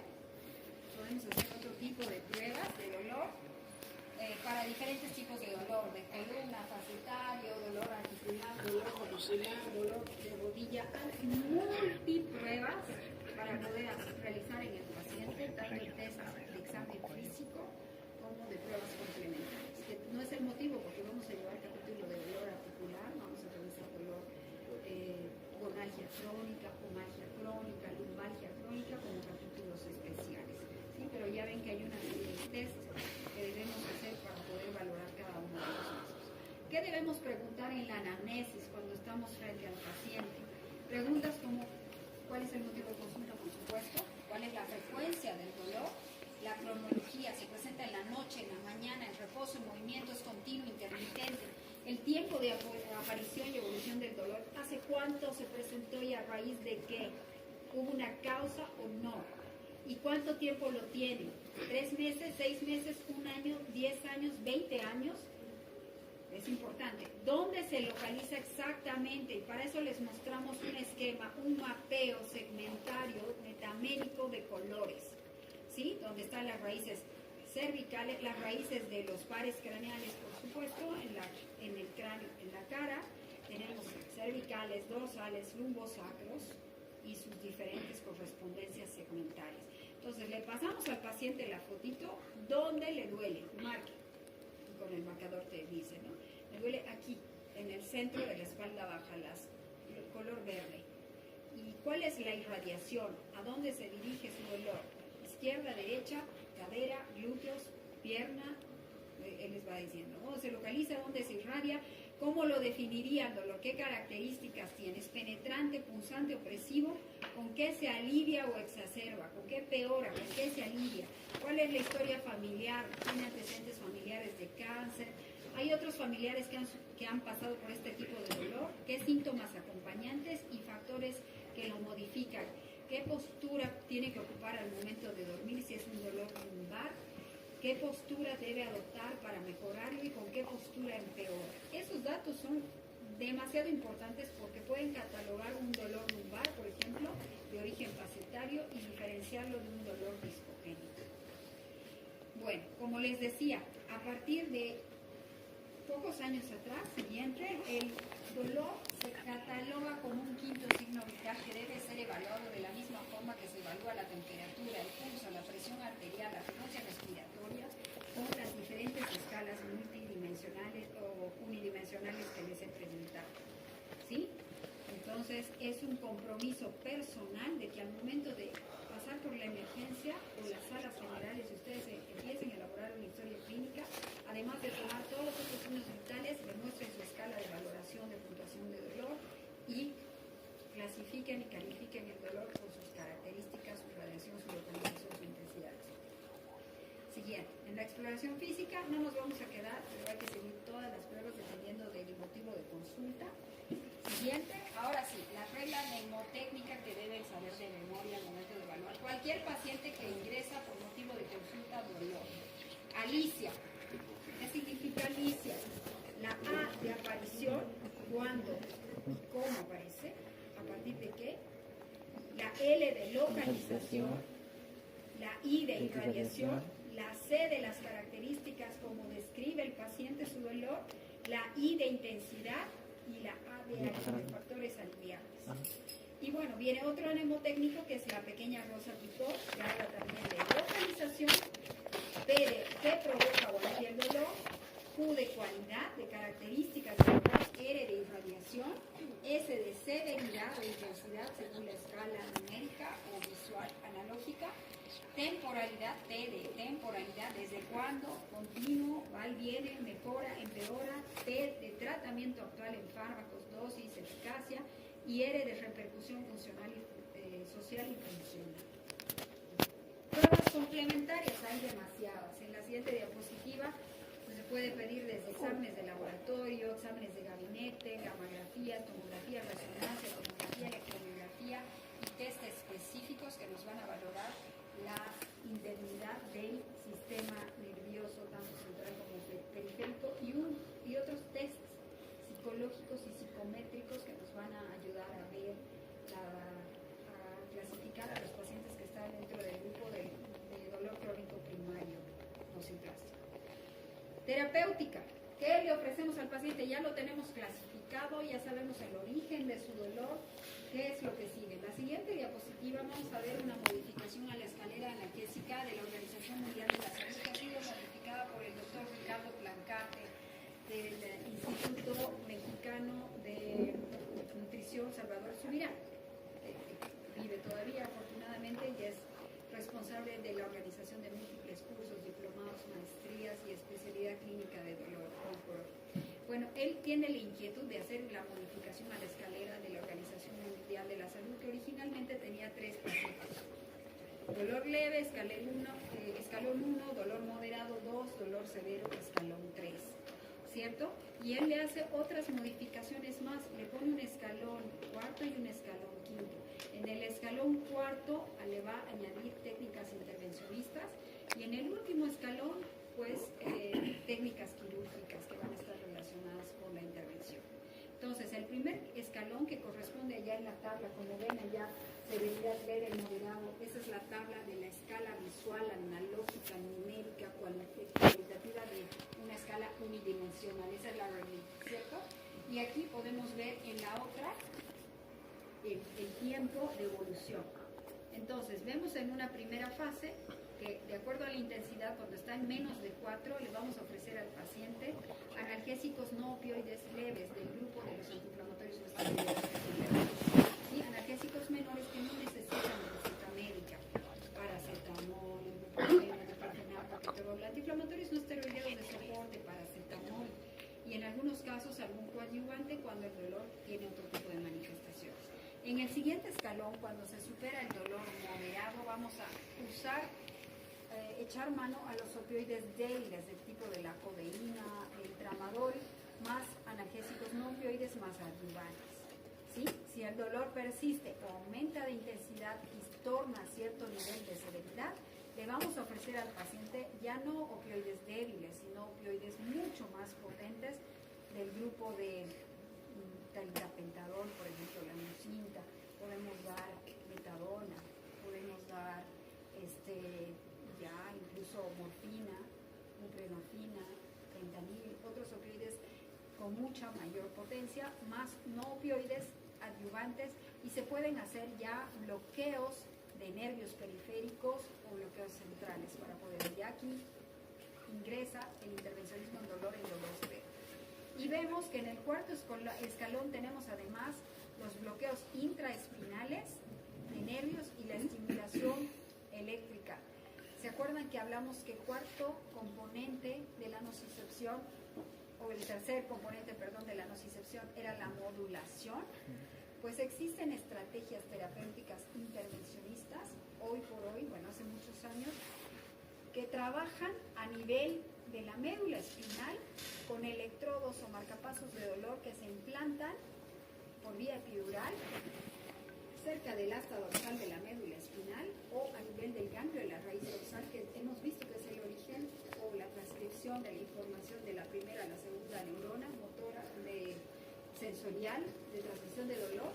Y es aquí que se implantan unos electrodos. ¿Han visto ustedes el implante de un marcapaso alguna vez? Que tiene electrodos metálicos en la punta y que se ponen a nivel de la ocasión de la vena cava superior hacia las cavidades cardíacas para generar un estímulo que desencadene los pulsos regulares de la función cardíaca normal. Lo mismo, estos electrodos se van a conectar al asta dorsal de la médula espinal y van a emitir una señal eléctrica de baja intensidad con un voltaje, una intensidad y una frecuencia modificable para transformar el dolor en una sensación agradable de masaje o de cosquilleo. Eso es modulación. Entonces, ya en este cuarto escalón se puede aplicar esta técnica de marcapasos sin necesidad, cuando la severidad del dolor es muy intensa, hay efectos secundarios a las técnicas anteriormente descritas y el paciente esté muy afectado funcionalmente. Entonces, se puede saltar ese escalón. Y tenemos aquí en el último escalón la neurocirugía y los bloqueos neurolíticos con alcohol absoluto y las terapias implantables tipo bombas intratecales, que se ponen unos conductos que se conectan a una bomba electrónica que contiene una cierta cantidad de medicamento que por un sistema tipo software de comunicación remota va administrando pequeñas cantidades de medicamento hacia el espacio intratecal o donde está migrando el líquido cefalorraquídeo. ¿Sí? Entonces, estas pequeñas cantidades de medicamento, el objetivo es una modulación química, inhibir o estimular la inhibición del dolor administrando una pequeña cantidad de medicamento, actuando sobre los receptores de dolor, que ya mencionamos opioides, a nivel de la médula espinal. Entonces, esa es otra estrategia. Y otro concepto que se ha modificado en el tiempo, si pasamos allá, la siguiente diapositiva, lo mismo, ahí vemos algunos ejemplos de medicamentos que también nos hemos mencionado. Y algo interesante es que en la última etapa ya se puede saltar hacia lo que es el ascensor analgésico, en la última diapositiva, ¿sí? Que significa que no es necesario pasar por todas las etapas del primer, segundo, tercer, cuarto escalón, tercer escalón para saltar al intervencionismo en dolor, sino que el paciente, de acuerdo a sus características de edad, comorbilidad, medicación previa, intensidad del dolor y discapacidad, puede apretarse el botón de cuarto o quinto nivel y proceder con otras estrategias mucho más mínimamente invasivas, pero mucho más agresivas, más ni siquiera son agresivas, o sea, son técnicas que van a minimizar el consumo de medicamentos y van a evitar los efectos secundarios de un ascenso, de una titulación larga, sostenida y prolongada de medicamentos, porque el dolor crónico es una enfermedad por sí misma catalogada actualmente que no se va a curar y no se va a resolver con 3 meses de curso de tratamiento farmacológico. Normalmente necesitan un tratamiento multidisciplinario que tiene que ver con fármacos, con intervencionismo, con psicoterapia, con fisioterapia y otro tipo de terapias. Por eso se llama multimodal, para lograr el objetivo de reinsertar este paciente a la sociedad y a las funciones que cumplía antes de padecer este síntoma, ¿no? Entonces es un trabajo difícil, no son 3 meses, muchas veces son muchos años o toda la vida que coexisten con este problema. Y para cerrar, la diapositiva de cierre es el reconocimiento mundial del tratamiento del dolor como un derecho fundamental de los seres humanos por la Declaración de Montreal, que permite el acceso al manejo del dolor como un derecho humano fundamental. El 11 de octubre del 2004, la Asociación Internacional para el Estudio del Dolor y otras organizaciones como la Organización Mundial de la Salud se reúnen por el Día Mundial contra el Dolor y se declara que el tratamiento del dolor es un derecho humano. Para el año 2010, el Comité Directivo elaboró un proyecto de declaración que es la Declaración de Montreal, que fue aprobado por el Consejo de la IASP como documento de trabajo para la Cumbre de Dolor. En la cumbre había más de 250 representantes de 84 países. Esta declaración es un paso importante en el tratamiento del manejo inadecuado del dolor en todo el mundo. El objetivo es el acceso libre al tratamiento del dolor como derecho humano fundamental. Bueno, esto ha tenido luces y sombras, porque si bien hoy por hoy se reconoce el dolor como una enfermedad crónica que se trata en la seguridad social como tal, como la hipertensión, como la diabetes, el paciente va cada 2 meses a recoger sus medicamentos analgésicos, antimorales, neuromoduladores, o a ser sometido a una infiltración segunda, tercera, radiofrecuencia. Son pacientes para siempre, ¿no? Son reconocidos, pero al mismo tiempo ha hecho, bueno, las sombras, si quieren hablar de sombras, es que hay mucho paciente que está en un tratamiento continuo crónico de fármacos con efectos secundarios terribles, como son los opioides, ¿no? La crisis de los opioides, que no nos afecta en nuestro entorno aquí en Bolivia, porque el consumo de opioides es mucho más bajo que en cualquier otro país latinoamericano. De hecho, el acceso a morfina para control de dolor oncológico por cáncer es muy difícil, porque hay que pasar por todo un proceso de aprobación en los servicios departamentales de salud y el Ministerio de Salud para hacer un control estricto de estos medicamentos. Es por eso que estos pacientes tienen tan bajo acceso que el sufrimiento, que más del 65% de los pacientes que tienen cáncer y sufren dolor van a tener una cobertura correcta de esta manifestación. Pero en Estados Unidos, por ejemplo, en países del primer mundo, este acceso es libre y el paciente va cada 2 meses a recibir 120 tabletas de tramadol, de codeína, de metadona, y esto se ha convertido en un problema porque estos pacientes coexisten con efectos secundarios terribles y con dependencia psicológica o emocional. Por eso es el primero, este tipo de terapéuticas prolongadas, ¿no? Como el paciente diabético viene por metformina, ramida, insulina, mensualmente al hospital, este tipo de pacientes vienen por tramadol, vienen por fentanil, vienen por codeína, todo otro tipo de medicamentos que generan una modificación cognitiva central y pueden provocar problemas, ¿sí? ¿Cuáles son efectos secundarios del consumo crónico de opioides? Por ejemplo, somnolencia profunda, constipación, prurito, inapetencia y dependencia psicológica de la medicación. Es decir, cómo actúan inhibiendo la recaptación de neurotransmisores del bienestar, ¿no? Entonces el paciente siente que ya no puede funcionar sin ellos. Muchas veces esa dependencia psicológica, más que el dolor, hace que siga una continuidad crónica y ascendente de la titulación de estos medicamentos. Es decir, que se necesite ir subiendo la dosis con el paso del tiempo y modificando hacia opioides mucho más potentes, ¿no? Bien, creo que con eso hemos cubierto todo. El peor dolor no es el que te mata, sino el que te quita las ganas de vivir.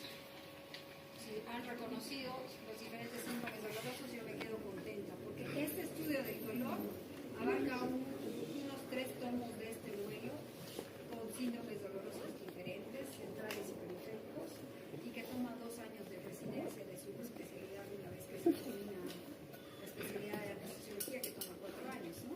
Después de 4 años debe abocarse un año más a estudiar clínicas de dolor y un año más de intervencionismo con clínicas de dolor,